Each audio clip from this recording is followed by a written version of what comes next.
Hi, I'm Elizabeth Hill-Scott from Britpolitics.co.uk. Let's get started.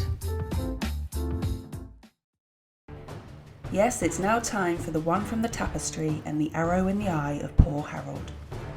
But William the Conqueror's victory against Harold Godwinson ended over 600 years of Anglo-Saxon rule and ushered in the Norman dynasty.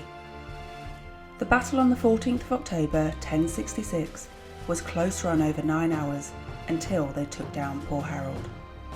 Now king, William set to work building what he hoped were impenetrable castles, massive cathedrals, and he created the Domesday Book. The book mapped out his kingdom. No one could escape their taxes now. Ruling was always about power and money. Thanks for watching, and if you take a look at Britpolitics.co.uk, you'll find hundreds of resources to help you learn about British politics and history. Plus, I cover writing, revision, motivation and exam tips. There's lots of links in the description below, and you can mostly find me on Instagram at Elizabeth_Britpolitics. Bye for now.